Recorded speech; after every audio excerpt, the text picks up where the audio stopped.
అందరం అడుగుదాం.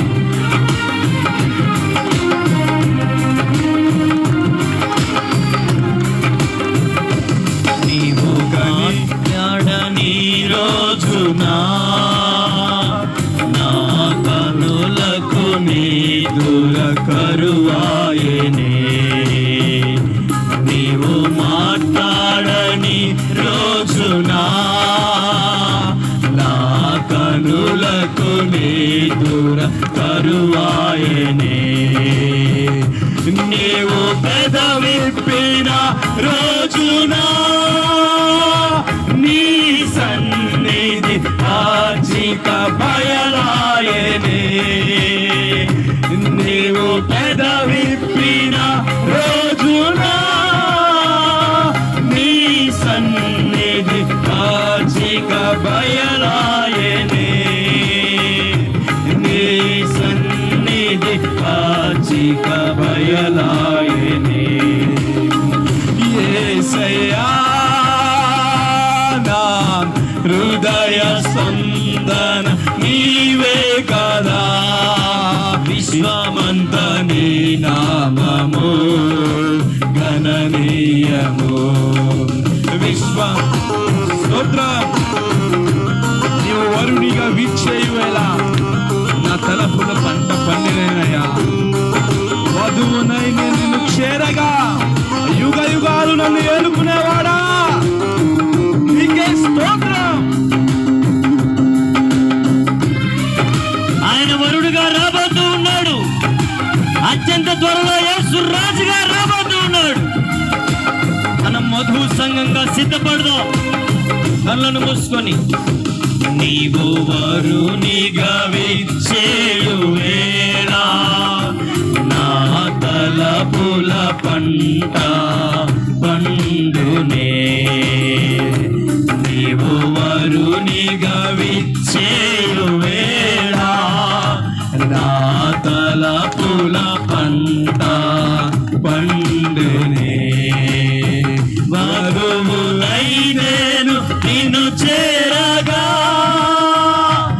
యుగ యుగాలు నన్నేలు పొందువనే. వరువునై నేను నిన్ను చేరగా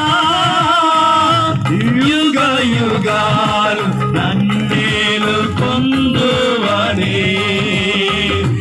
యుగ యుగాలు నన్నేలు పొందువనే. యేసయ్యా నా హృదయ స్పందన నీవే కదా. యేసయ్యా నా హృదయ స్పందన నీవే కదా. విశ్వమంత నీ నామము గణనీయము. దేవానికి అందరం కలిసి విశ్వమంత నీ నామము గణనీయము. యేసయ్యా నా హృదయ స్పందన నీవే కదా. యేసయ్యా హృదయ స్పందన నీవే కదా. నీవే కదా. నీవే కదా. నా హృదయమంతా నీవే కదా.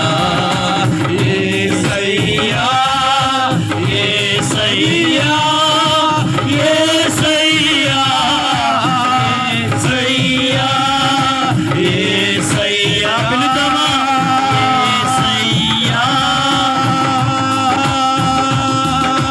యేసయ్యా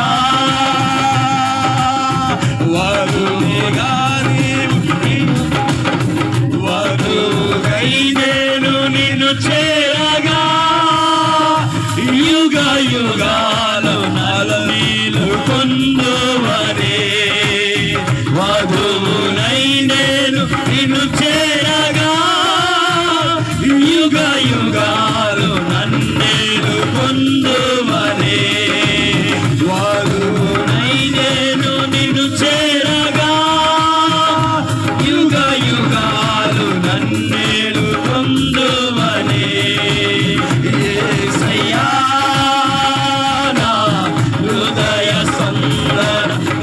నీవే కదా యేసయ్యా నా హృదయ స్పందన నీవే కదా యేసయ్యా నా హృదయ స్పందన నీవే కదా యేసయ్యా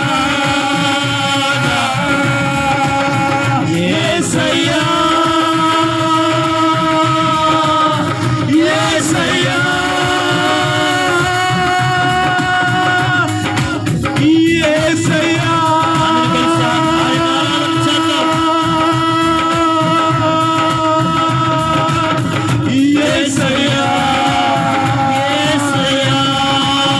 యేసయ్యా యేసయ్యా హృదయ స్పందన నీవే కదా నీవే కదా నీవే కదా నీవే కదా యేసు నీవే కదా నీ నామము గణనీయము నీ నామము గణనీయము నీ నామము గణనీయము నీ నామము గణనీయము నీ నామము గణనీయము నీ నామము గణనీయము యేసు నామము గణనీయము యేసు నామము గణనీయము యేసు నామము గణనీయము ఆరాధన స్తుతి ఆరాధన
నీవే గదానా ఆరాధన నీవే గదానా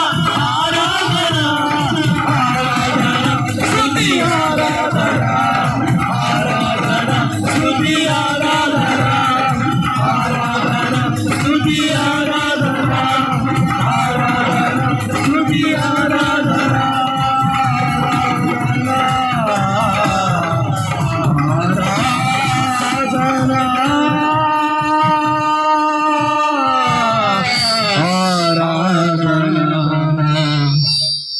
స్తోత్రం స్తోత్రాలు యేసయ్యా, నీకే నా ఆరాధన. నీవు తప్పక మాకెవరున్నారయ్యా? నా కన్న తండ్రి నీకే స్తోత్రాలు. ఆశ్చర్యకరుడా, దేవ వాతావరణం నీ స్వాధీనంలో ఉంచినందుకు స్తోత్రాలయ్యా. అయినా ఈరోజు మమ్మల్ని ఈ సన్నిధిలో ఉంచినందుకు స్తోత్రాలు తండ్రి. నీవు కనిపించేది ఈ రోజున కనులకు నిద్ర కరువాయనయ్యా. అయ్యా, నీవు మాట్లాడావు తండ్రి. నీ సన్నిధిలో నీ ప్రజలను ఉంచినందుకు స్తోత్రాలయ్యా. నీ ప్రజలను దాటిపోయేవాడు కాదు నాయనా. తండ్రి నీకే స్తోత్రం. ఈ స్తుతి ఆరాధన నీకే, మహిమ నీకే, ఘనత నీకే, ప్రభావములు చెల్లిస్తూ యేసుక్రీస్తు నామములో అడిగి వేడుకుంటున్నాం తండ్రి. ఆమేన్. ఆమేన్. అందరం కూర్చుందాం.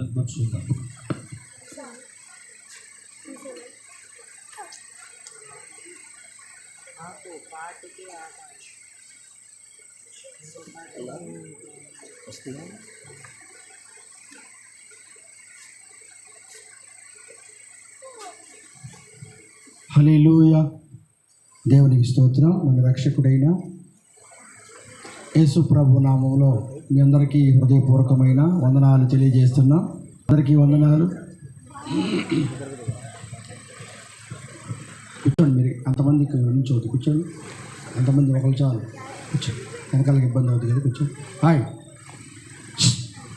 హలో, కూర్చో కూర్చో.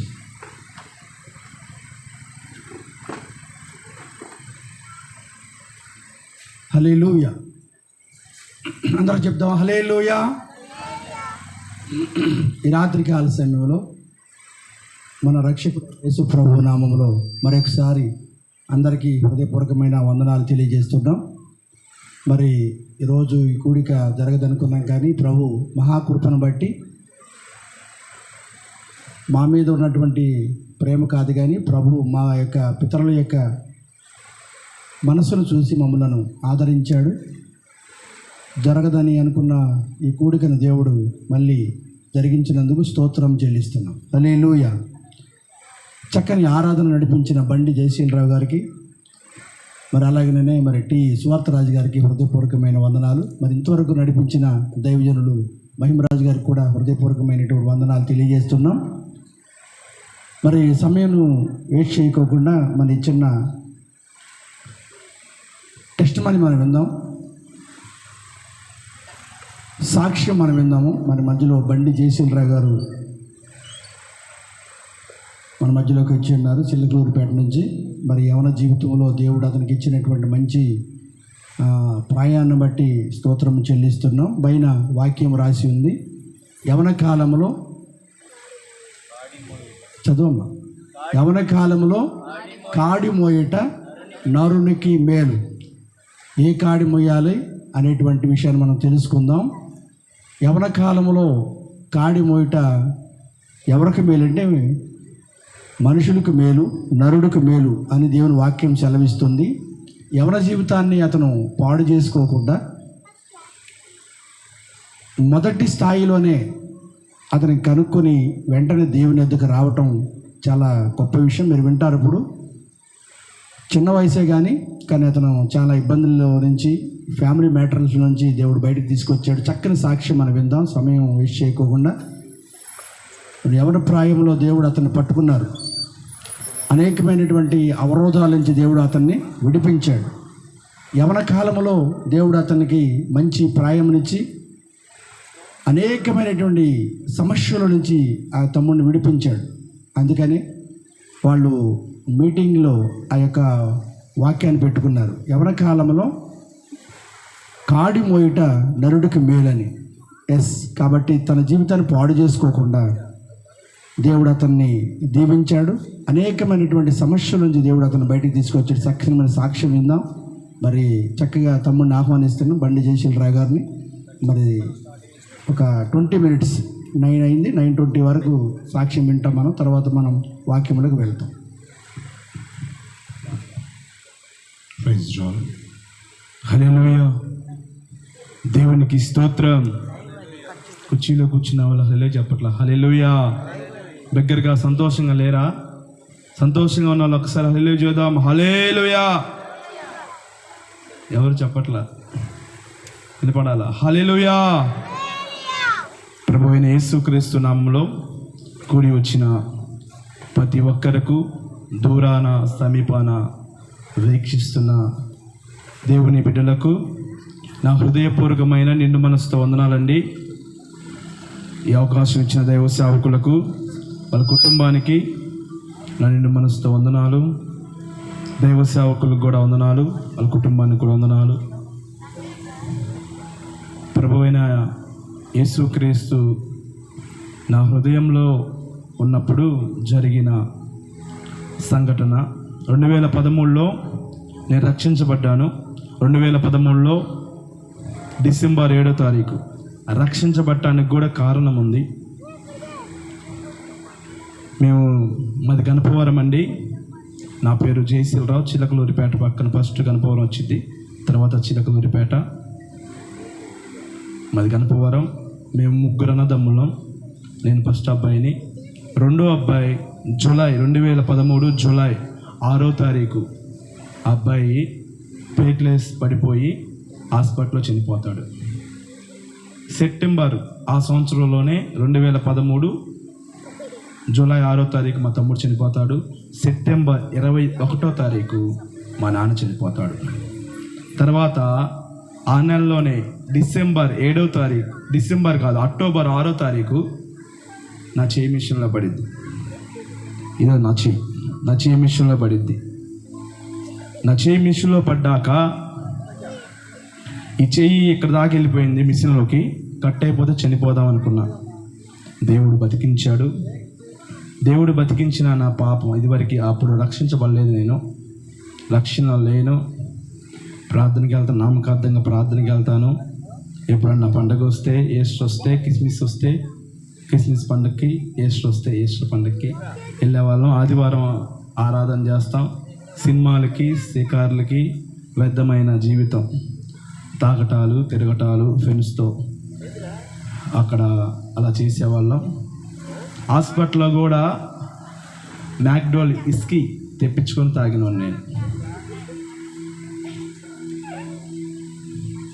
అక్టోబర్ 6వ తారీఖు జరిగింది. అక్టోబర్ 8వ తారీఖు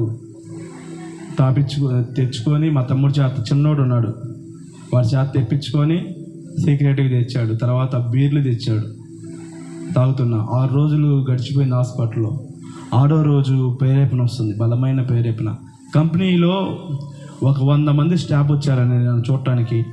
ఎందుకంటే 3 సంఘటనలు జరిగినాయి కాబట్టి, వారితో పనిచేశాను కాబట్టి చాలామంది అక్కడికి వచ్చి కొంత అమౌంట్ ఇచ్చారు. ఒక 30,000 దాకా ఇచ్చారు. వాళ్ళు ఎవరో నాకు తెలియదు. ఒరిస్సా వాళ్ళు ఇచ్చారు. అక్కడ పని చేసుకునే వాళ్ళు ప్రతి ఒక్కరు సహకరించారు. ఈ బిడ్డకి ప్రతి సంవత్సరంలోనే 3 మిస్టేక్ జరిగినాయి అని డబ్బులు ఇచ్చారు. ఇస్తే తాగాను. తాగినాక తర్వాత 6 రోజుల తర్వాత దేవుడు బలమైన ప్రేరేపణ ఇస్తున్నాడు.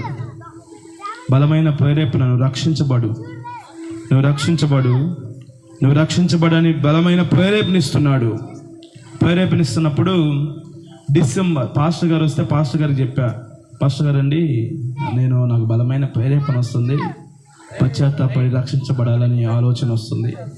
దేవుడు నన్ను బతికించాడు, నాకు చేయి కూడా మిషన్లో పడినాక తప్పించాడు,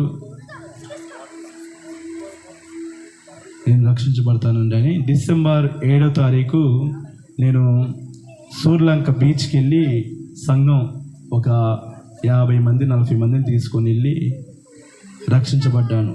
ఆ రోజు మొదలైన జీవితం, ఆ రోజు మొదలైన నా స్థితి, ఒడిదుడుకులు వచ్చినా, ఇన్ని అవమానాలు వచ్చినా ఎదుర్కొని ప్రభునందు నిలబడటానికి ప్రభు కారణమయ్యాడు. నా దేవుడు కారణమయ్యాడు. ఎందుకు కారణమయ్యాడంటే 2013లో నేను రక్షించబడ్డాను. తర్వాత మా అమ్మకి చేసుకోవటానికి పనులు చేసుకోవడానికి కొంచెం ఆమె ఏక్ని సన్నగా ఉండిద్ది. సరేలే అని పెళ్లి సంబంధాలు చూడటం మొదలయ్యింది. సంబంధాలు చూస్తున్నాం. సంబంధాలు చూసేటప్పుడు ఈ 2-3 సంబంధాలకి వెళ్ళొచ్చాను, చూసినాక కొన్ని కట్నం కాడ కూడా తేడా వచ్చింది. ఇదివరకు ఒక 80,000 కట్నం అని ఒక ఉంగరం తీసుకుందామని పెళ్లి ఖర్చుల వరకు అనుకొని ఆశిస్తే వాళ్ళు 60 ఉంగరం ఇస్తా అంటే నేనేమో కాదనుకుంటే ఒక చుట్టాలమ్మాయి, మా మేనత్త వాళ్ళ కొడుకు వాళ్ళ చిన్నమ్మని చేసుకుంటాడు. ఆమె అక్కయ్య ఇది నాకు. అక్కయ్య అయినాక అక్కయ్య కూతురు, వాళ్ళ అక్కయ్య వాళ్ళ కూతురు సంబంధం ఇస్తానంటే ఆ అమ్మాయి మేడిపండులాగా ఉండిద్ది. ఎలా ఉండిద్ది? మేడిపండును చూశాను కానీ పొట్ట ఇప్పి చూడాల. మేడిపండును చూశాను, అందంగా ఉంది. ఈరోజు యవనస్తులు కూడా అందంగా ఉంటే హృదయం ఎక్కడుంది? అటే తిరుగుతుంది. ఎక్కడేటి తిరుగుతుంది? హృదయం నీ చుట్టే. ఒక పాట పాడాడు కదా, హృదయం ఎక్కడ ఉన్నది నీ చుట్టే తిరుగుచున్నది. ఇంకా వాడికి పని పాట లేదు, బ్రావస్గా తిరుగుతూ ఉంటాడు. తల్లిదండ్రులు ఇబ్బంది పెడతా ఆ అమ్మాయిని కొంచెం సంతోష పెట్టడానికి అటు ఇటు పోకిరిగా ఒక బైక్ దొరికిద్ది, ఎవరో గట్ట ఫ్రెండ్స్ ఇస్తారుగా, ఆ బైక్ వేసుకొని తిరుగుతూ ఉంటారు. నేను కూడా అందాన్ని చూశాను, మేడి పండులాగా ఉందని చూశాను. నా అంత హైట్ ఉండిద్ది, కొంచెం ఎర్రగా ఉండిద్ది, సన్నగా. ఈరోజు సన్నగా ఉన్న వాళ్ళే కావాలా, నైస్గా ఉండాలి. ఎలా ఉండాలి? లావుగా ఉన్న వాళ్ళు అవసరంలా, నైస్గా ఉండాలి, హీరోయిన్ లాగా ఉండాలి. ఎలా ఉండాలా? పచ్చిగా చెప్పాలంటే అలా. నేను కూడా అమ్మాయి బ్యాక్గ్రౌండ్ చూసుకోవాలా, అమ్మాయి ఎలాంటిదో అని వారు ఊరికి వెళ్ళి నేను విచారించలేదు. అటు 7 తరాలు ఇటు 7 తరాలు చూడాలంటారు కదా పెళ్లి విషయాల్లో. అలా చూడకుండా ఒక మనిషిని నమ్ముకొని ఏకాంత ప్రార్థనకి వెళ్తున్నా కూడా, ప్రభువా నీ చిత్తమయ్యా జరిగించయ్యా అంటున్నాను, మళ్ళీ నా చిత్తమయ్యా అంటున్నాను. నీ చిత్తం అంటున్నాను, నా చిత్తం అంటున్నాను. నీ ఇష్టం అంటున్నాను, అయ్యా నాకు నచ్చిందయ్యా, నాకు బాగుందయ్యా అని నేను అనుకుంటుంటే దేవుడు అన్నాడు సంసంలాగా, అరే చేసుకో, నీకు ఒక అనుభవం వచ్చిద్దిలే, చేసుకోరా అని అవకాశం ఇచ్చాడు. 80 ఉంగరం అనుకున్నవాడిని 50,000 చేసుకున్నా. ఎందుకు చేసుకున్నా? దేవునికి స్తోత్రం. 50,000 చేసుకున్నా. 50,000కి ఇంకా తర్వాత పెళ్ళైన కాడ నుంచి ఆ పిల్ల, నువ్వంటే నాకు ఇష్టం లేదు, నీ పొల్లంటే ఇష్టం లేదు, నీ చెయ్యి అంటే ఇష్టం లేదు, టోటల్గా నువ్వంటే నాకు ఇష్టం లేదు, నీకు ఎప్పుడైనా డైవర్స్ ఇస్తాను అని కఠినంగా చెప్పింది. చెప్పినా కూడా మనమేమో థమ్స్అప్, మనం చదువుకోవాలా థమ్స్అప్. ఆ అమ్మాయి ఏమో ఇంటర్మీడియట్ చదివింది, నేనేమో చదువుకున్నాను, కొంచెం చదువుకోలేదు. అమ్మాయి ఏమో ఇంటర్ చదివింది. ఇంటర్ చదివితే ఇంక తర్వాత ఇబ్బందికరంగా ఉంటుంది. ప్రతిరోజు ఇబ్బందికరంగా. పొద్దున పూట బాగానే ఉంటుంది, సాయంత్రం వచ్చేకల్లా ఒక అండర్స్టాండ్ లేదు, నెమ్మది లేదు. కొత్త అయిన దంపతులు ఎట్టుంటారు, చిలక అన్యోన్యంగా ఉంటారు. నాకు అన్యోన్యం కూడా లేదు. కొంచెం సరదాగా ఉండాలనుకుని ప్రయత్నిస్తున్నా కూడా అమ్మాయి వంటలా పొద్దున్న ఏం కావాలన్నా తెప్పించుకుంటుంది, తింటుంది, బరీగా తింటుంది. సాయంత్రం వచ్చేకల్లా నెమ్మది లేని స్థితి, నెమ్మది లేని పరిస్థితి. ఎవరికి చెప్పుకోలేను. మా నాన్న లేడు, బయట వాళ్ళకి చెప్పుకోలేను. కంపెనీకి వెళ్ళుచున్నప్పుడు, నేను కంపెనీలో మెకానిక్గా చేస్తున్నాను. కంపెనీకి వెళ్ళుచున్నప్పుడు ఆ బాధ చెప్పుకోలేను, ఎవరికి చెప్పుకోలేను. ఆ వేదన ఎవరికి చెప్పుకోలేను. మా సార్ ఉన్నాడు, బాగా క్లోజ్గా ఉంటాడు, ఎంఎం. ఆయన చెప్పుకునేవాడిని, ఆయన సమస్యలు ఉంటే ఆయన నాకు చెప్పుకునేవాడు. అలా సాగిపోతుంది. నెమ్మది లేదు, మనశ్శాంతి లేదు, అన్నీ కరువు అయిపోయినాయి. దిగజారిపోతున్నాను, చర్చికి కూడా దూరం అయిపోతున్నాను. తర్వాత ఆ అమ్మాయికి ఒక డైరీ, నాకు ఇది ఇయర్ ఫోన్స్ కనపడకపోతే బ్లూటూత్ అది వెతుకుతుంటే ఇంట్లో బల్లలు ఉంటాయి కదండి, ఆ బల్లలో డైరీ పెట్టింది అమ్మాయి.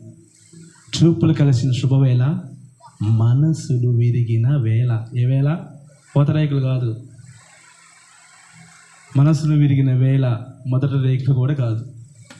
ఇంకా అది నాకు చదువు రాదని చెప్పా కదా, నాకు చదువు రాదు.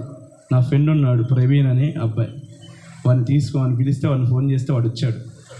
వస్తే వాడు చేత చదివించుకుంటుంటే వాడు ఆ డైరీలో 15 పేజీలు రాసింది. చూపులు కలిసి శుభవేళ, మనసులో విరిగిన వేళ. కాలేజీలో ఒక పరిచయం అయ్యాడు, వాడి పేరు చిన్న. వాడు అటు ఇటు తిరుగుతా నాకు లైన్ వేసాడు. తర్వాత నేను ట్రాప్లో పడ్డాను. నాకు వాడికి మ్యారేజ్ అయింది. 2 సంవత్సరాలు వాడితో సహజీవనం చేశాను అని ఈ డైరీలో ఉంది. ఈ డైరీలో ఉండి కాలేజీ మొత్తం ఉంటే, తర్వాత కాలేజీ చరిత్ర మొత్తం ఉంటే, నేను మాత్రం వెక్కి వెక్కి ఏడ్చా. ఇష్టపడ్డాను, ఫస్ట్ ఆఫ్ ఆల్ ఇష్టపడ్డాను. ఇప్పుడు మీరు నన్ను ఇంటికి పిలిచారనుకో, అన్నం పెట్టేటప్పుడు ఎంగిలైన ఇస్త్రాగులో పెట్టారనుకో, నేను స్వీకరిస్తానా? నాకు కళ్ళు లేవు, అందం అనే ముసుగుతో కళ్ళు మూసుకుపోయింది, చూసుకోకుండా చేసుకున్నాను. తర్వాత ఏడ్చినాక వాళ్ళతో మాట్లాడినాక ఒకటే చెప్పా, ఇదివరకు ఎలా ఉన్నా నాకు అవసరం లేదు, బతుకు మార్చుకొని బుద్ధి మార్చుకొని పద్ధతిగా నాతో ఉంటే నేను కాపురం చేస్తాను అంటే నువ్వు దేవుడు అయ్యా, నువ్వు రాముడు అయ్యా అని చెప్పారు. చెప్పినాక తర్వాత నేను ఆ అమ్మాయికి వాళ్ళ మేనమామ కొంచెం కౌన్సిలింగ్ ఇచ్చి తర్వాత పంపించాడు నాతో. పంపించినాక 2 రోజులు బాగానే ఉంది. తర్వాత మళ్ళీ యథా స్థితిలో ఉంది, దూరంగా ఉంటుంది. మా అమ్మోళ్ళకి ఎవరికి చెప్పలేదు, మా బంధువులకు కూడా చెప్పలేదు అమ్మాయికి పెళ్ళయిందని. ఇంకా ఆరమైనా భారమైనా లాక్కొస్తున్నా, నెమ్మది లేదు, నువ్వంటే నాకు ఇష్టం లేదు, నువ్వంటే నాకు లేదని. బయట వాళ్ళతో బాగానే ఉంటుంది, ఇంట్లో భర్తతో మాత్రం నెమ్మది లేని స్థితిలో ఉంటుంది, నెమ్మది లేని పరిస్థితిలో ఉంటుంది. ఇదివరకు పెళ్ళైపోయి 2 సంవత్సరాలు ఏరే వాడితో కాపురం చేసింది ఎవరైనా సేకరిస్తారండి? ఇష్టపడ్డాను కాబట్టి దేవుని ప్రేమను బట్టి నాకు మళ్ళీ ఒక ఉద్దేశం ఏంటంటే రెండో పెళ్ళి నాకు కాకూడదు అనే ఉద్దేశంతో ఎంతో అవమానపరిచిన, ఎంతో దుఃఖపరిచిన వాళ్ళ మేనమామ వాళ్ళ అక్కాయితో చెప్పింది, ఈ అబ్బాయి చేతగాని వాడు, పచ్చిగా చెప్పాలంటే సాక్ష్యంలో భాగం కాబట్టి చూస్తున్నా, కూర్చేవాడు అని చెప్పింది. ఆ రోజు ఆ ఒక ఆడ కూతురు నన్ను అడుగుతుంటే నేను ఎక్కి ఎక్కి ఏడ్చానండి, ఏడ్చాను. ప్రభువా, వాళ్ళ ఇంటికి వెళ్తే ఒక అల్లుడు చూసినట్టు చూడరు, వాళ్ళ బాత్రూమ్ అంత ఉండిద్ది ఇల్లు ఒంగోలులో. అమ్మ కూతురు పైన పనుకుంటే అల్లుడేమో కింద పనుకోవాలి. అలా జరిగిన సంఘటనలు, నెమ్మది లేని స్థితిలు, నెమ్మది లేని పరిస్థితి. నువ్వు చదివించకపోతే సూసైడ్ అటెంప్ట్ చేసుకుంటానని 2 సార్లు సూసైడ్ అటెంప్ట్ చేసుకుంది. దర్శి తీసుకెళ్ళాను 100 కిలోమీటర్లు, గణపవరం నుంచి దర్శికి, అద్దంకి కాడ దర్శికి 100 కిలోమీటర్లు 15 రోజులు 20 రోజులు తీసుకెళ్ళాను. అయినా మారల, అయినా బతుకు మార్చుకోలేదు, నెమ్మది లేని స్థితి. యేసు ప్రభులో ఉంటూ దూరం అయిపోతున్నాను, లోకానికి దగ్గర అయిపోతున్నాను. నా దేవుడు నన్ను చేయి విడచలేదు, నా దేవుడు నన్ను అయినా చేయి పట్టుకున్నాడు. సూసైడ్ అటెంప్ట్ చేసుకుందామని అమ్మాయిని నువ్వు లేకపోతే సూసైడ్ అటెంప్ట్ చేసుకుంటానంటే చేసుకో, నాకేంటి, చచ్చిపోతే చచ్చిపో, మీ తమ్ముడిని మీ అమ్మని నేను చూసుకుంటాలే అని కఠినంగా ఒక భర్తతో మాట్లాడితే ఎలా ఉంటుందండి? ప్రతిరోజు నెమ్మది లేని స్థితి, నెమ్మది లేని పరిస్థితి. ఒక లోక సామెత ఉంది, సముద్రాన్ని ఈతాడు కానీ సంసారాన్ని ఎదలేడంట. నెమ్మది లేని పరిస్థితిలో, ఆ స్థితిగతుల్లో నేను చేయి విడిచిపెట్టినా నా తండ్రి మాత్రం చేయి విడిచిపెట్టలేదు. నేను తప్పిపోయినా, రక్షించబడి కూడా తప్పుడు అడుగులు వేస్తున్నా కూడా ప్రభు నన్ను వదిలిపెట్టలేదు, నన్ను ఆదరించుకుంటూ వచ్చాడు, నన్ను ప్రేమించుకుంటూ వచ్చాడు. సంసోను ఒక అందమైన స్త్రీని చూసి, డాడీ నాకు అమ్మాయి కావాలి, అమ్మాయి లేకపోతే నేను ఉండలేను, మాట్లాడు అని అంటే, సున్నతి లేదయ్యా, రక్షణ లేదయ్యా, వద్దు నాయనా అని అన్నా కూడా వాడు పట్టించుకోకుండా అతను పట్టించుకోకుండా, సంస్థను పట్టించుకోకుండా దారి తొలగిపోయి జీవించినప్పుడు పెళ్లి చేసుకుంటాడు. తర్వాత కొన్ని సందర్భాల్లో కొన్ని రోజులు వెళ్ళినప్పుడు వాళ్ళ మామయ్య పెళ్లి చేస్తాడు వాళ్ళ కూతురికి. ఈరోజు నువ్వు ఏ స్థితిలో ఉన్నావు, ఏ పరిస్థితిలో ఉన్నావు? మీ తల్లిదండ్రులు నిన్ను రెక్కల ముక్కలు చేసుకొని, వాళ్ళు కష్టపడి రక్తాన్ని చెమటగా మార్చుకొని నేను నీ మీద ఆశలు పెట్టుకుంటే నువ్వేం చేస్తున్నావు? ఒక్కసారి యోచించవా? నేను కూడా ప్రభు చిత్తాన్ని జరిగించకుండా, ప్రభువా నీ చిత్తమయ్యా, నా చిత్తమయ్యా, నేను ఇష్టపడ్డానయ్యా అని నేను రాంగ్ స్టెప్ వేసినప్పుడు నా దేవుడు మాత్రం నన్ను విడిచిపెట్టకుండా లోకపరంగా జీవిస్తున్నప్పుడు నా దేవుడు మాత్రం నన్ను వదిలిపెట్టలేదయ్యా. నా దేవుడు మాత్రం నన్ను వదిలిపెట్టలేదు. నా దేవుడు మాత్రం నన్ను విడిచిపెట్టలేదు. ఆయన ప్రేమతో నన్ను పిలిచి ఉన్నాడు. తప్పిపోయిన కుమారుడు తండ్రి దగ్గరికి ఎట్టొచ్చాడు, నేను కూడా అలా వచ్చినప్పుడు నన్ను స్వీకరించాడు, విశ్వాసంలో బలపరిచాడు. నాకు ఒక మంచి గుణం కలిగిన స్త్రీ, నన్ను ఇష్టపడే అమ్మాయిని ఇచ్చి పెళ్లి చేశాడు. నేను ఎందుకు చెబుతున్నానంటే, యేసు ప్రభులో ఉంటే ఆయన నెమ్మదిని ఇస్తాడు. కొన్ని సమస్యల్లో, కుటుంబ సమస్యల్లో కొంతమంది సూసైడ్ అటెంప్ట్ చేసుకుంటున్నాడు. భార్య పట్టించుకోవట్లేదని, భార్య దూరంగా పెడుతుందని, నెమ్మది లేని స్థితిలు అనేక మంది విషయాల్లో చూశాను. ఎందుకు చచ్చిపోయాడు అంటే వాళ్ళ భార్య చచ్చిపోయిందని చచ్చిపోయాడు. అయితే వాళ్ళ భార్య పట్టించుకోవట్లేదని, వాళ్ళ భార్య అందరి ముందు తిట్టిందని పరుగుకు పోయి చనిపోయిన చాలామంది. కొన్ని విషయాలు యవనస్తులు కూడా ఫోన్ కొనిపెట్టలేదని, లేకపోతే తల్లిదండ్రులు రోడ్డు మీద అరిశారని సూసైడ్ అటెంప్ట్ చేసుకుంటున్నారు. ఈరోజు ఆ జీవితం ఇచ్చింది యేసు ప్రభు వారు. నీ ఆయుష్ ఉన్నంతకాలం నువ్వు బతకాలి. నువ్వు చనిపోతే ఏముండదు. నేను చనిపోతే ఈరోజు ఎన్నికేపాడులో నేను సాక్ష్యం చెప్పేవాడిని కాదు. నా దేవుడు నన్ను పట్టుకొని నేను నెమ్మదిగా ఉన్నాను కాబట్టి, లోకపరంగా జీవించినప్పుడు నా చేయి విడిచిపెట్టకుండా, ప్రభుని నేను చేయి విడిచిపెట్టకుండా పశ్చాత్తాపడి, ప్రభువా నన్ను కనికరించయ్యా అని ప్రభుని అడిగినప్పుడు ప్రభు ఏం చేశాడో తెలుసా? 2 సంవత్సరాలు వెయిటింగ్ చేసినప్పుడు 2019 ఆగస్టు 19లో బంధువులందరినీ పిలుచుకొని, రక్త సంబంధికులు పిలుచుకొని, ఘనంగా దైవ సేవకుల్ని 15 మందిని పిలుచుకొని మా బజార్ అంతా టెంట్లు వేసి రంగ వైభవంగా నా మ్యారేజ్ చేసుకున్నా. ఎందుకు చేసుకున్నా తెలుసా? కీడును తొలగించి మేలులతో మళ్ళీ మన దేవుడు నింపాడు కాబట్టి నేను చాలామంది సలహా ఇచ్చాడు రిజిస్టర్ మ్యారేజ్ చేసుకోవాలి. అయినా కూడా రిజిస్టర్ మ్యారేజ్ చేసుకోకుండా ఘనంగా చేసుకున్నాను. ఈరోజు నాకు 2 కుమార్తెలు ఇచ్చాడు. దేవునికి స్తోత్రం. అందరూ చప్పలు కొడదాం. 2 కుమార్తెలను ఇచ్చాడు. చేతగాని వాడని చెప్పిన ఆ అమ్మాయి ఈరోజు మా కుమార్తెలను చూసి ఆశ్చర్యపడుతుంది. వాళ్ళ బంధువులు కూడా ఆశ్చర్యపోతున్నారు. నాకు ఇప్పుడు మళ్ళీ మా మిస్సెస్ ప్రెగ్నెంట్, ఇంకా 8 రోజుల్లో డెలివరీ. హాస్పిటల్లో ఉంది.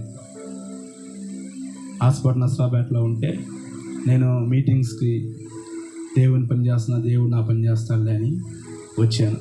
ఈరోజు హాస్పిటల్లోనే ఉంది. దేవుడు నిరీక్షణ కలిగి ఉంటే నెమ్మది లేని వారికి నెమ్మదిని దయచేస్తాడు. ఈరోజు మేము కొన్ని విషయాల్లో తొందరపడ్డా కూడా ప్రభువందు నిరీక్షించి నమ్మకంతో అడుగేస్తుంటే ప్రభు నడిపిస్తున్నాడు. ఎన్నోసార్లు చనిపోవాలనుకున్నా. చిన్న వయసులో నా చరిత్ర ఇదివరకు చెప్పాను, కొంతమందికి తెలుసు. చిన్నప్పుడు నన్ను అందరూ తునీకరించారు. దొంగతనాలు చేసుకున్న స్థితిలో నుంచి ఈరోజు నన్ను అందరూ పలకరిస్తూ మా గణపవరంలో యవనస్తులందరి కొరకు అని, మనుషులందరి కొరకు, యవనస్తుల కొరకు ఏర్పాటు చేస్తున్న సువార్త కూడికలు ఘనంగా దేవుడు జరిగించాడు. ఈరోజు యేసు ప్రభు కొరకు నువ్వు నిలబడితే దేవుడు నిన్ను వాడుకుంటాడు. యవన కాలంలో దేవుని కాడి మోయిట నరుడికి మేలు అన్నాడు దేవుడు. ఈరోజు ఎవరి కాడి మోస్తున్నావు ప్రియమైన స్నేహితులా? ఈరోజు నువ్వు ఏ స్థితిలో ఉన్నావో ఒక్కసారి యోచించు. నువ్వు ఏ స్థితిలో, ఏ పరిస్థితిలో ఉన్నావో ఒక్కసారి యోచించు. నా ప్రభు నీతో మాట్లాడుతున్నాడు. ఈరోజు నిన్ను తునీకరించారేమో, నిన్ను అవమానపరిచారేమో, నిన్ను అవహేళన చేశారేమో. నీవు నిలిచి ఉండి యేసు ప్రభు అందు నీ హృదయం ఇస్తే నీ హృదయంలోకి వస్తాడు, నీ మనస్సులోకి వస్తాడు, నీకు నెమ్మదినిస్తాడు.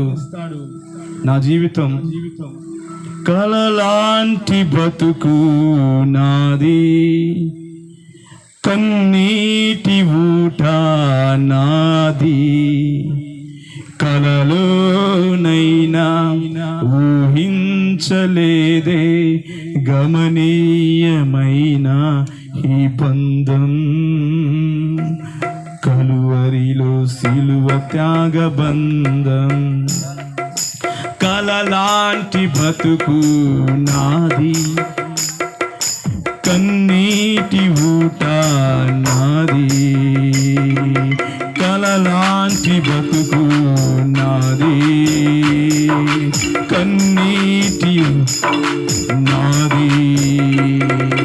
నేనేమిటో, నా స్థితి ఏమిటో తెలిసిన వారే మందించలేదే, నా నడకేమిటో పడకేమిటో ఎరిగిన వారే క్షమించలేదే. నేనేమిటో, నా నడకేమిటో తెలిసిన వారే మందించలేదే, నా స్థితి ఏమిటో, నా గతి ఏమిటో ఎరిగిన వారే క్షమించలేదే. దేనుడనై పడి ఉండగా నా యేసయ్యా కన్నుడగా నన్ను మార్చినావు. దేనుడుగా పడి ఉండగా నా యేసయ్యా కన్నుడగా నన్ను మార్చినావు. కలలాంటి బతుకు నాది, కన్నీటి ఊట నాది. హల్లెలూయా. నేను డానియేల్ అన్న మా పరిచయం ఒంగోలులో పరిచయం. ఆ అమ్మాయిని వదిలిపెట్టి వస్తున్నప్పుడు నేను బస్ స్టాండ్ దాకా వచ్చి ఎందుకో నడుచుకుంటా కూల్ డ్రింక్ తాక్కుంటా రోడ్డు మీదకి వచ్చి హైవే రోడ్డు మీదకి 3 కార్లు ఆపాయినాయి, ఎవరు ఆపలేదు. అన్న అప్పుడే డిసెంబర్ 9, 2017 డిసెంబర్ 9వ తారీఖు వస్తున్నప్పుడు సాయంత్రం ఈవినింగ్ అప్పుడు అన్న ఎక్కించుకున్నాడు. అన్న అప్పుడు పరిచర్యలోకి రాలేదనుకుంటా. ఇంకా ఆ రోజు పరిచయం అయిన మా బంధం ఈరోజు దేవుడు అనుబంధంగా మార్చి ఆత్మీయుల అందు నిలబెట్టాడు. దేవునికి స్తోత్రం. ఈ అవకాశం ఇచ్చిన దైవ సేవకులకు, అధ్యక్షులకు నా నిండు మనసుతో వందనాలు. మీ అందరికీ వందనాలు. Praise lord.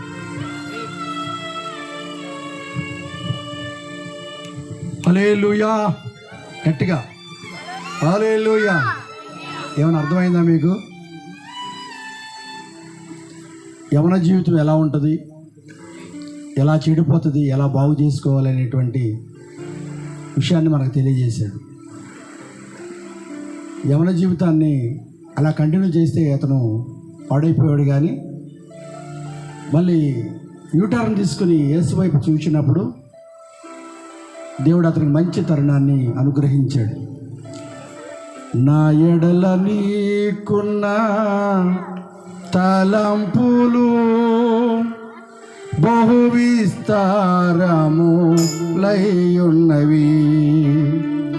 నా ఎడల నీకున్న తలంపులు బహు విస్తారములైయున్నవి.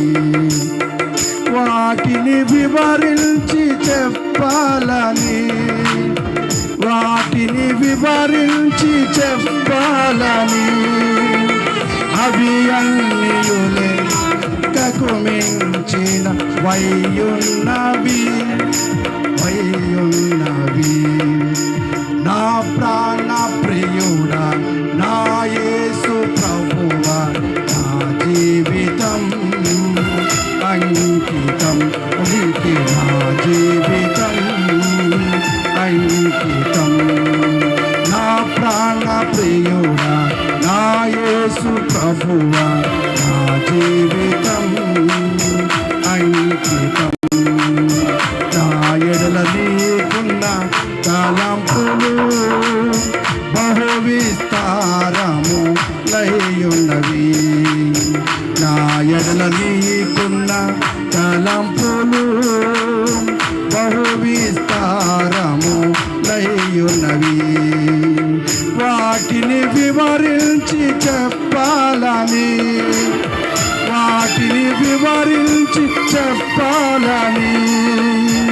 అవి అన్నియును లెక్కకు మించిన వయ్యున్నవి నా ప్రాణ ప్రియుడా నా యేసు ప్రభువా నా జీవితం అంకితం నీకే నా జీవితం అంకితం.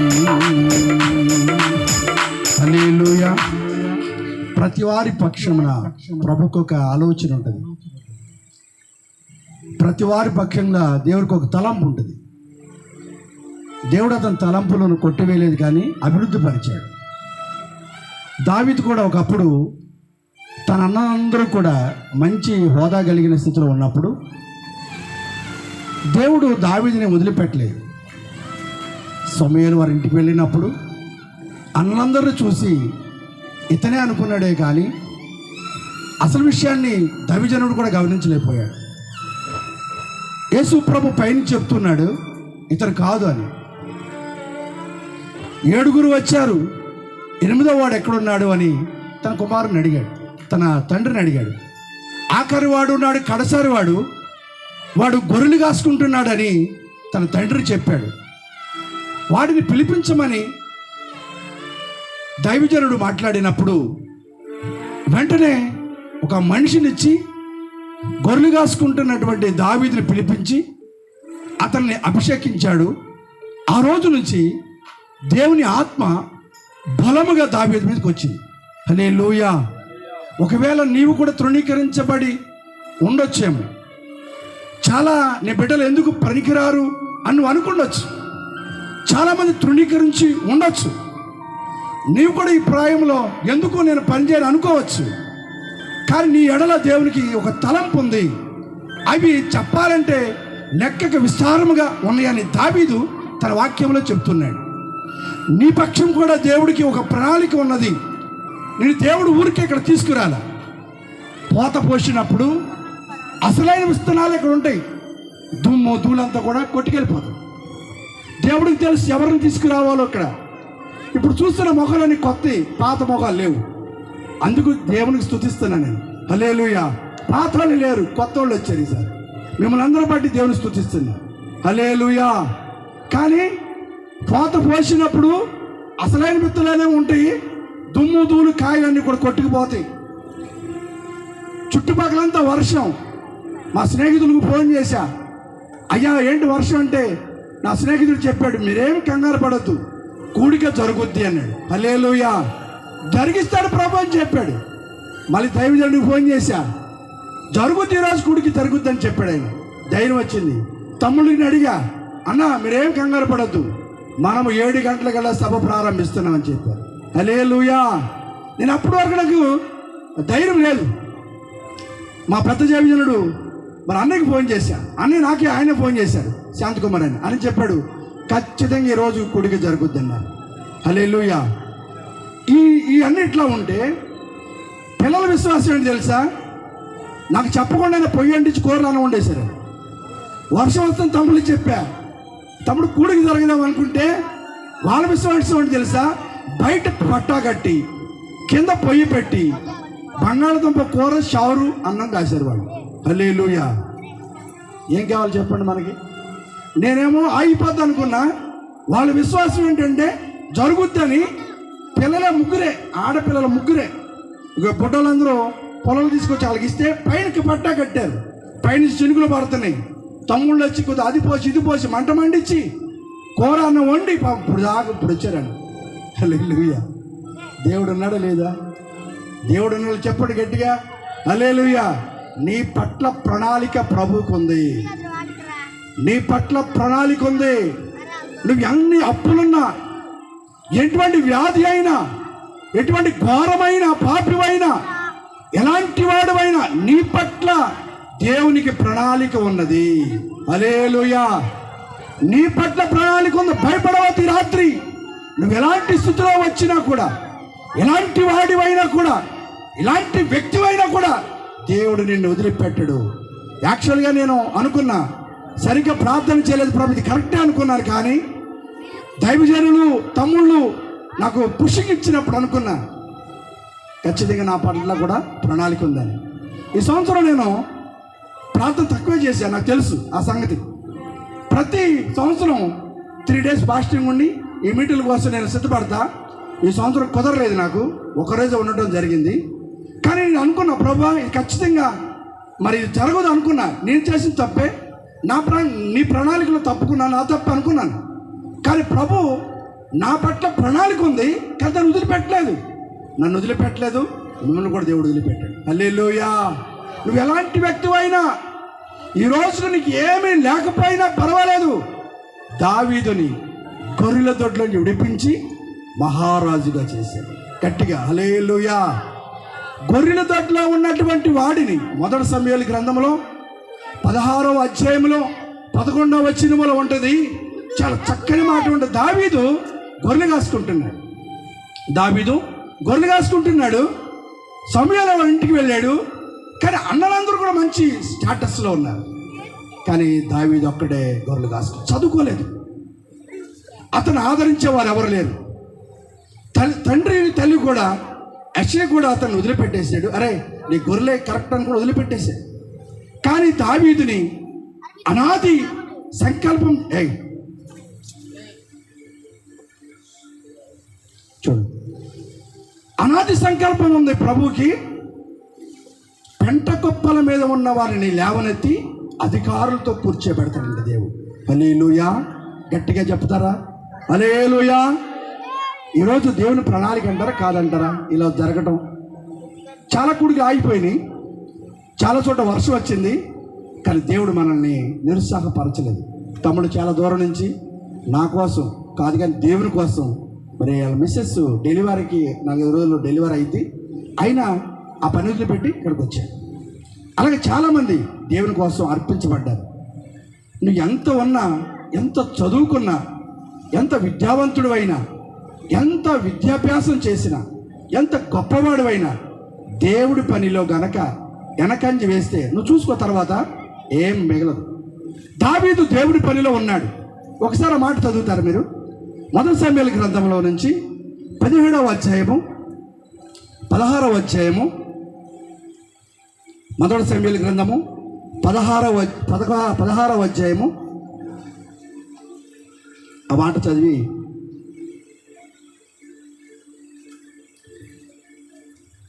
11వ వాక్యం చదువు నాన్న. నీ కుమారులందరూ ఇక్కడ ఉన్నారా అని యెషయని అడుగగా అతడు ఇంకను కడసారి వాడున్నాడు. అయితే వాడు గొర్రెలను కాయచున్నాడు. అందుకు సమూయేలు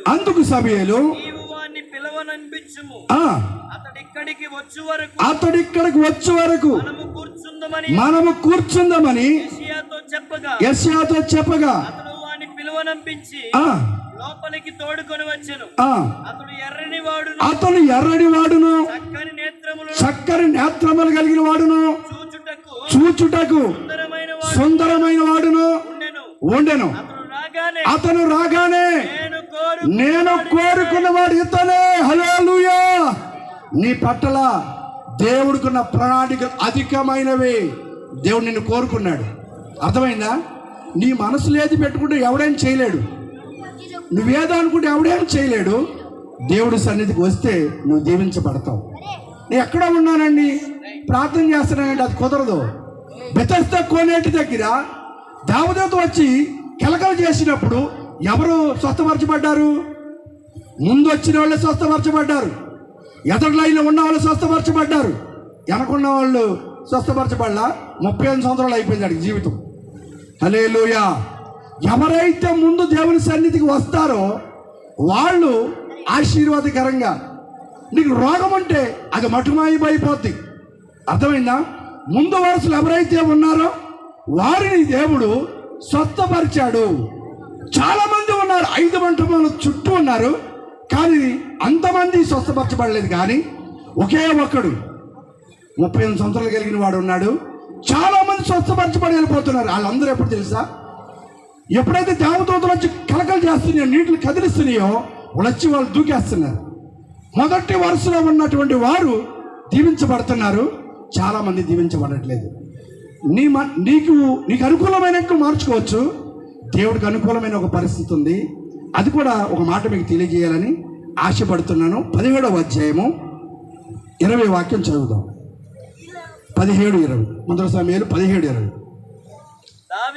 దావీదు ఉదయమునే లేచి ఒక కాపరికి గొర్రెలను అప్పగించి ఆ వస్తువులను తీసుకొని తనకిచ్చిన ఆజ్ఞ చొప్పున ప్రయాణమైపోయాను. చూసారండి, ఎప్పుడైతే దేవుని పని తన తండ్రి చెప్పాడో, ఉదయమునే అతను గొర్రెలు కాసుకునేవాడు, గొర్రెలను వేరేవాడికి అప్పగించేశాడు, దేవుని పనికి వచ్చేసాడు ఆయన. హల్లెలూయా. గొర్రెలనేమో ఒక కాపరికి అప్పగించాడు. ఆల్రెడీ ఆయన కాపరి, ఆయన కాపరి పని చేస్తున్నాడు. అతని గొర్రెలే కాదు, చుట్టుపక్కల ఉన్న గొర్రెలు కూడా కాస్తాడు ఆయన. గొర్రెల కోసం తన ప్రాణం పెడతాడు ఆయన. ఒకసారి సింహం వచ్చింది, తోడేలు వచ్చింది, వాటిని కూడా చీల్చి వేసాడు దావీదు. హల్లెలూయా. నీ బిడ్డలు ఒకవేళ నిష్ప్రయోజకులుగా ఉండొచ్చు, ఎందుకు పనికిరాని వారుగా ఉండొచ్చు. ప్రభు రాత్రి చెప్తున్నాడు, ఖచ్చితంగా నీ బిడ్డలను దేవుడు దీవిస్తాడు. హల్లెలూయా. దేవుడు నాకు వాగ్దానం ఇచ్చాడు. ఈ యొక్క మీటింగ్స్కి వారు వస్తారు, నోటితో ఒప్పుకుంటారు, హృదయంతో అంగీకరిస్తారు, వారు రక్షించబడతారని చెప్పాడు. రోమాపత్రిక 10వ అధ్యాయం 9వ వాక్యం వీళ్ళు మాట ఉంటుంది, చదవక్కర్లేదు. వాళ్ళు వస్తారు, నోటితో ఒప్పుకుంటారు, హృదయముతో అంగీకరిస్తారు, ఖచ్చితంగా వాళ్ళు రక్షించబడతారని దేవుడు వాక్యం చెప్పింది. హల్లెలూయా. ఖచ్చితంగా నువ్వు ఎలాంటి వాడు అయినా దేవుని యొద్దకు వస్తే, నువ్వు ఎక్కడో ఉంటే సాకులు చెప్తే ఎవడైనా చేయలేడు, కానీ నువ్వు దేవుని యొద్దకు ఖచ్చితంగా వస్తే దేవుడు నిన్ను దీవిస్తాడు. దావీదు పని ఉన్నా కూడా మొత్తం మంది జల్లేస్తాం మీ అందరూ. అలేలే చెప్పండి గట్టిగా, అలేలే చెప్పండి, అలేలే చెప్పరా, చెప్పరా, అలేలే చెప్పు, హల్లెలూయా. ఆర్డర్ చెప్పండి, చాక్లెట్ ఇస్తాం మీ అందరూ. దేవుని బిడ్డలారా గమనించండి, దావీదుకి ఎన్ని పనులు ఉన్నా కూడా ఎక్కడికి వచ్చాడు? తండ్రి చెప్తే, నాకు 2 తమ్ముళ్ళు ఫోన్ చేశారు, అంకుల్ మేము రెడీగా ఉన్నాము అన్నారు. అప్పటికి వాళ్ళు ఫోన్ చేసిన చినుకులు పడుతుంది, చినుకులు ఆగే ప్రజలకు వచ్చేసారండి. వచ్చారు, దాన పట్టావాడు చేశారు, చైర్ చేసేసారు, దడదలు ఆడిచ్చేసారు. హల్లెలూయా. అది పరిచర్య. అలా చేస్తే దీవించబడతామండి. ఎక్కడో ఉండి అది చెయ్యి, ఇది ఇలా చేస్తే బాగుంటుంది, ఇది ఇలా చేస్తే బాగుంటుంది, దాంట్లో ఇదేస్తే బాగుంటుంది, ఈ మాటలు కాదు చెప్పాల్సి నువ్వు. అర్థమైందా? దేవుని యొద్దకి ఉదయమునే లేచి దావీదు ఏం చేశాడు? కాపరికి గొర్రెలు అప్పగించి ఆ వస్తువులను తీసుకొని యుద్ధము జరుగుతున్న చోటుకు వచ్చాడు. హల్లెలూయా, హల్లెలూయా. అతనికి దేవుడిచ్చినటువంటి కృప ఏంటంటే, అతను ఎక్కడికి వెళ్ళినా దేవుని ఆత్మ బలంగా అతని మీదకి వస్తుంది. రోజు చెప్పాడు, యుద్ధం జరుగుతుంది, యవనస్తుడు అతను, దాదాపుగా 17 సంవత్సరాలు ఉంటాయి దావీదుకి. కాడి బయట నరుడికి మేలు అన్నాడు కదా, అసలు అతని పట్ల ఎన్ని తలంపులు ఉండేవో తెలుసుకోవటానికి దావీదు యుద్ధం జరుగుతుంటే, మీరున్నాడమ్మా, పనుంది మీతో రండి, ఎదురుతో పనుంది రండి, ఏలమ్మా. నా ఎడల నీకున్న తలంపు కొట్టో బహు విస్తారములైయున్నవి. నా ఎడల నీకున్న తలంపులు బహు విస్తారములైయున్నవి. వాటిని వివరించి చెప్పాలని వాటిని వివరించి చెప్పాలని అవి అన్నియును లెక్కకు మించిన వయ్యున్నవి. నా ప్రాణ ప్రియుడా నా యేసు ప్రభువా నా జీవితం అంకితం నీకే. నా జీవితం అంకితం. నా ప్రాణ ప్రియుడా నా యేసు ప్రభువా నా జీవితం అంకితం నీకే. నా జీవితం అంకితం. దావీదు సహోదరులందరూ కూడా రాజు వర్క్లో ఉన్నారు. ఆ వర్క్ చూడటానికి అన్నలు ఎలా ఉన్నారో అని చెప్పి తండ్రి చెప్పాడు. కొన్ని జొన్నగుడ్డలు తేనె అవి తీసుకుని అన్న దగ్గరికి వెళ్ళండిరా చూడండి అని చెప్పాడు. వాళ్ళు వచ్చేటప్పటికి అటువైపు శత్రువులు ఇటువైపు ఇశ్రాయేలీలు యుద్ధమునికి సిద్ధంగా ఉన్నారు. బాలుడైనటువంటి దావీదు వెళ్ళి 5 రాళ్ళు ఏరాడు, కానీ కొట్టింది ఒకే రాయితో. హల్లెలూయా, హల్లెలూయా. 5 రాళ్ళు ఏరి అలా లోయలోకి వెళ్ళి 5 రాళ్ళు నున్న రాళ్ళు ఏరుకొచ్చుకున్నాడు, ఒడిసెల్లో పెట్టుకున్నాడు. రాజు అన్నాడు, అయ్యా యుద్ధ వస్త్రాలు తొడుక్కుని వెళ్ళు అన్నాడు. 17వ అధ్యాయము చూడనా 36వ వాక్యం చదివితే అక్కడ ఈ మాట ఉంటుంది. నీ దాసుడునైనా నేను ఆ సింహమును ఎలుగుబంటిని చంపితినే. జీవము గల దేవుని సైన్యమును తిరస్కరించిన ఈ సున్నతి లేని ఫిలిస్తీయుడు వాటిలో ఒకదాని వలె అగుననియు సింహము యొక్క బలము నుండి ఎలుగుబంటి యొక్క బలము నుండి నన్ను రక్షించిన యెహోవా ఈ ఫిలిస్తీయుల చేతిలో నుండి నన్ను విడిపించును. యవనస్తుడు ఉండాల్సిన ప్లేస్ ఎక్కడా? యవనస్తుడు ఉండాల్సిన ప్లేస్ ఎక్కడా? చూడండి, నేను ఒక టీవీలో ఒక వీడియో చూసా. ఇద్దరికి పెళ్ళయింది, ఇద్దరు వేరే అమ్మాయిలతో సహజీవనం చేస్తున్నారు. అయితే వీళ్ళిద్దరూ ఒక ఇంట్లో కాపురం చేస్తున్నారు. ఇద్దరికి డిస్ప్యూట్ వచ్చింది. ఓ రోజు ఇద్దరు భార్య భర్తలు వీళ్ళిద్దరూ వీళ్ళిద్దరూ ప్రేమించుకున్నారు కదా, కుటుంబాలు విడిపెట్టి ఇద్దరు కూడా కారులో ప్రయాణం చేస్తున్నారు. కారులో ప్రయాణం చేస్తుంటే సడన్గా బెంగళూరులో యాక్సిడెంట్ అయింది. యాక్సిడెంట్ అయినప్పుడు అమ్మాయి చచ్చిపోయింది, వీడు బతికాడు. అమ్మాయి చచ్చిపోయి వీడు బతికాడు. వెంటనే అమ్మాయిని హాస్పిటల్ తీసుకెళ్ళలేక ఆమె చచ్చిపోయింది. వీడు టీవీ వాడు అడిగాడు, టీవీ నాయనాడు వీళ్ళందరూ ఊరుకుంటారో అడిగారు, అబ్బాయి మీ లవర్ చచ్చిపోయింది కదా, ఏంటి నీ సంగతి అన్నారు. ఏం లేదండి, నేను ఒక మాట చెప్తున్నాను, గట్టిగా మీరు లోడ్ చేసుకోండి, మీరు బాగా దాన్ని అందరికి పంపించారంటే. ఏంటి అబ్బాయి అంటే, ఆమె వెళ్ళిన 3వ రోజు నేను చచ్చిపోతా, నేను ఆమె దగ్గరికి వస్తానని మెసేజ్ పెట్టాడు. హల్లెలూయా. యవనస్తుడండి, ఆడికి భార్య నేను భర్త ఉన్నాడు. ఏం చెప్తుంది తెలుసా, నేను చనిపోయినటువంటి ఆ భార్య దగ్గరికి వెళ్ళిపోతా నేను, కానీ 3వ రోజున వచ్చేస్తానని ఆమెకు చెప్తున్నాడు. ఈ టీవీ వాళ్ళు కూడా ఊరుకోవాలా అదే చెప్తారు మనకు కూడా.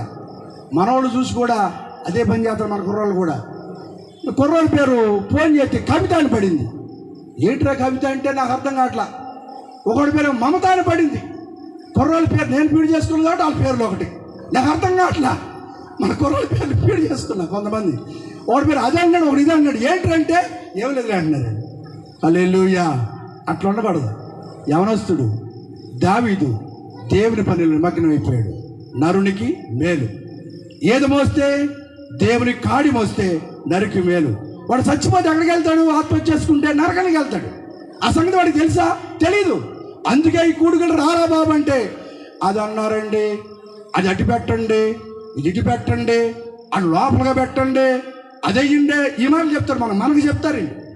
ఒక్కొక్కరు చెప్తుంటే వాక్యాలు వెళ్ళలేకపోతాం మేము. ఏమండి అందుకనే కోత పోసినప్పుడు ఏ విత్తనాలు అయితే అయ్యే ఉంటాయి.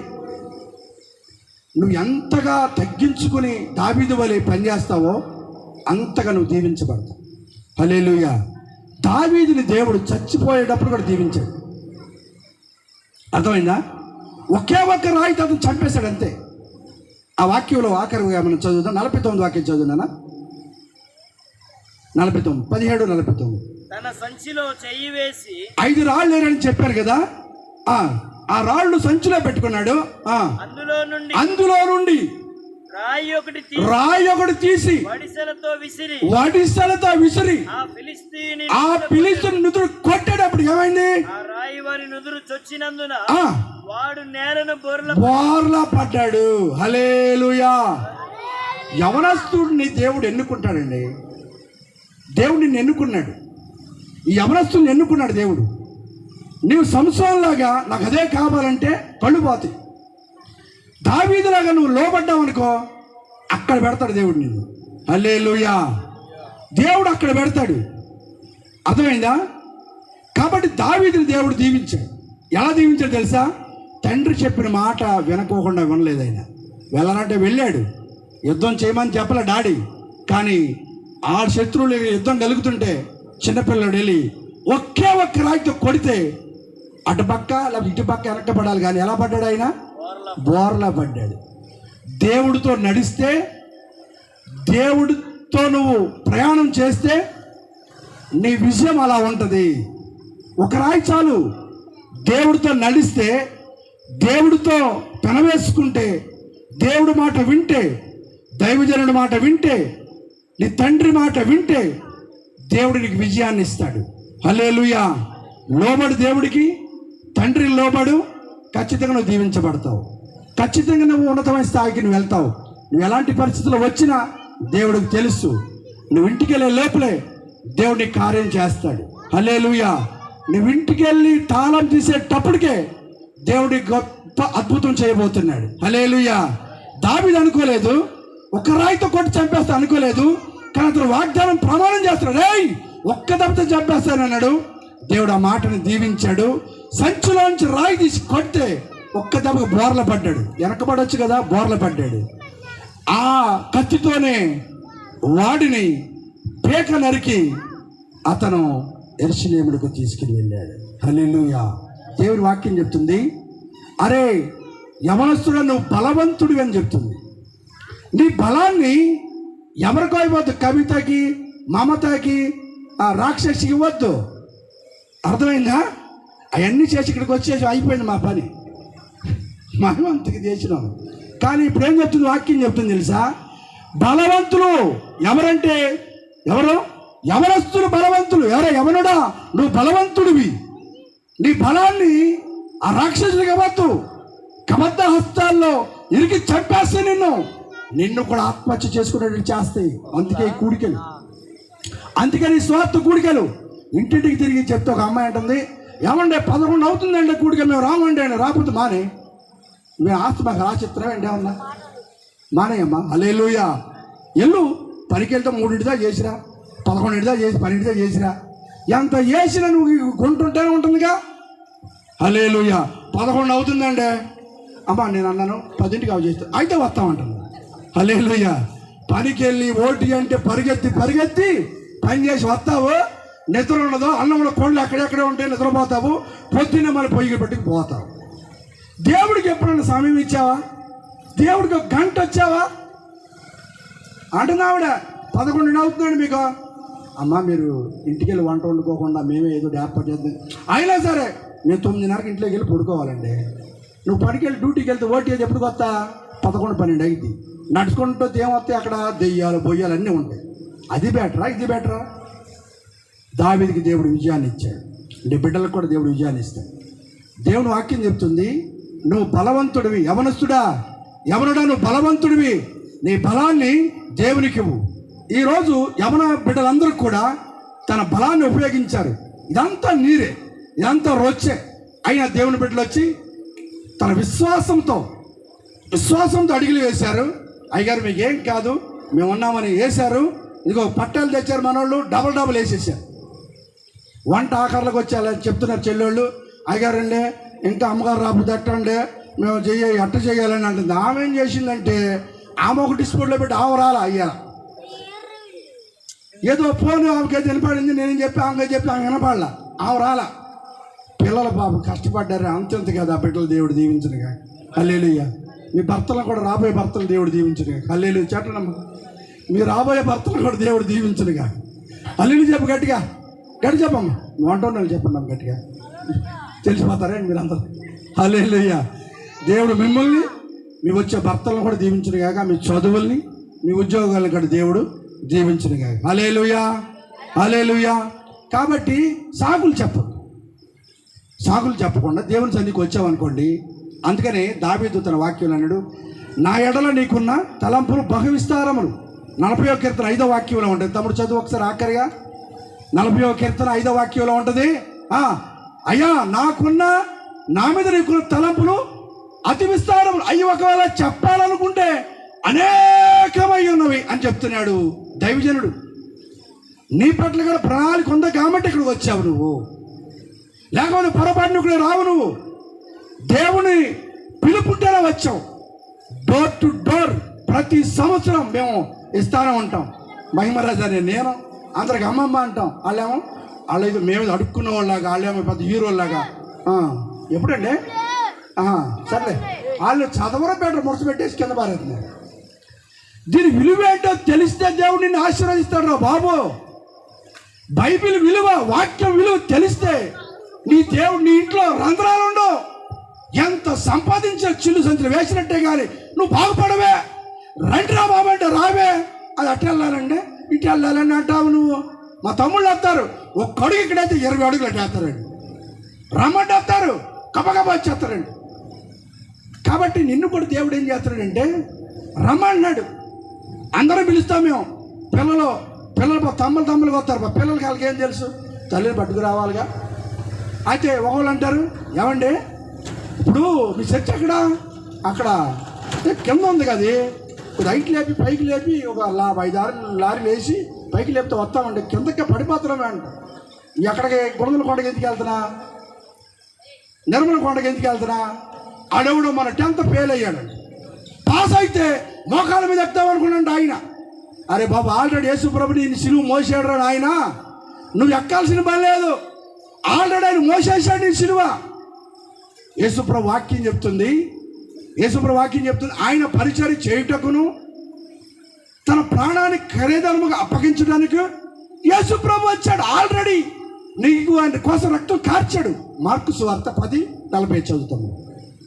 ఆల్రెడీ యేసుప్రభు చెప్పేశాడు, మనిషి కుమారుడు పరిచారం చేయించుకోవడానికి రాలేదు, పరిచారం చేయుటకును అనేకులకు ప్రతిగా విమోచన క్రేతనముగా తన ప్రాణమును ఇచ్చుటకు వచ్చాడు. హల్లెలూయా.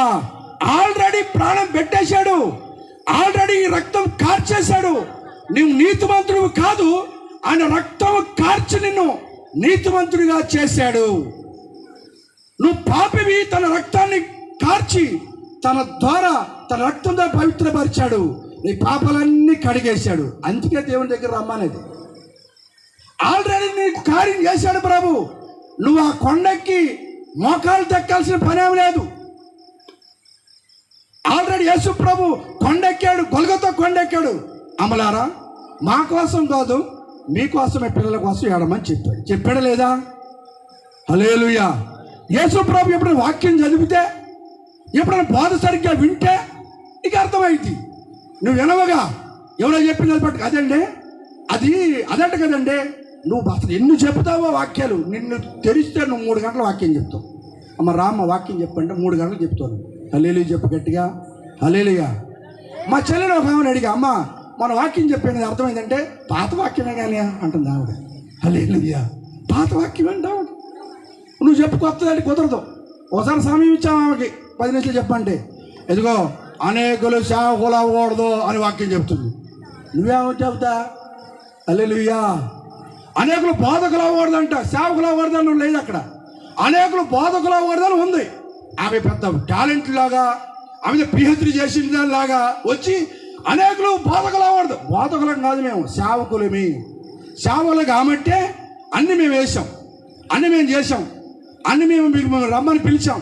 మీ సేవకులం కాబట్టి బోధకులు ప్లస్ సేవకులం మేము. ఆమె చెప్పింది ఏంటంటే బోధకులు అవ్వడు. బోధకులు వేరు, అక్కడికి డబ్బులు ఇచ్చేస్తావు, నీకు బాగానే ఉంటుంది. ఒక చెల్లి చెప్పింది, ఏమండి నేను ద్వారం ఇచ్చానండి 26,000 అంది. మరి ఇక్కడ 10 రూపాయలు కూడా ఇవ్వరు. హల్లెలూయా, హల్లెలూయా. నా స్నేహితులు 2-3 ఉన్నారు. మీరు చెప్పండి, మేము సపోర్ట్ చేస్తామంటారు.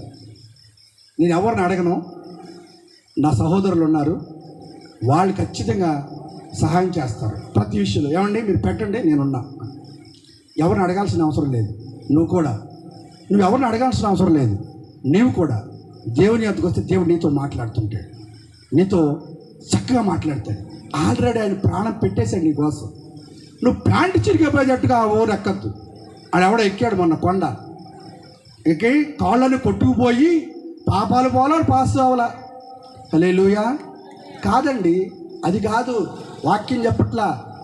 నాకు లోబడి ఉండు, నాతో కలుసుకుని ఉండు, నాతో నడువు, నేను దీవిస్తానని ప్రభు చెప్తున్నాడు.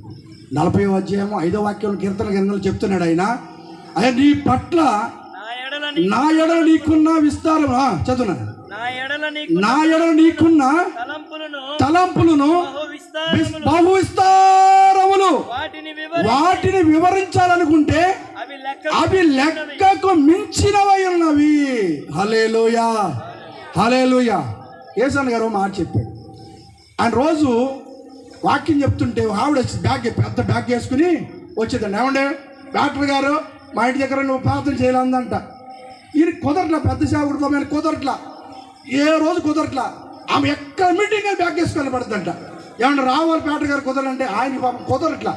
ఒక రోజు వెళ్ళాడు. ఒక రోజు వెళ్తే ఆమె అంట్లు కడుక్కుంటుంది. అంట్లు కడుక్కుంటుంటే అమ్మ అన్నాడంటే ఈయన. అమ్మ పైకి వెళ్ళరా అంటుందంట ఈవిడ. హల్లెలూయా.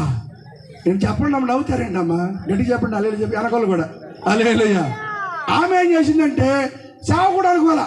ఆమె ఏమని తెలుసా, పక్కకి వెళ్ళరా అందంట, పైకి వెళ్ళరా అందంట.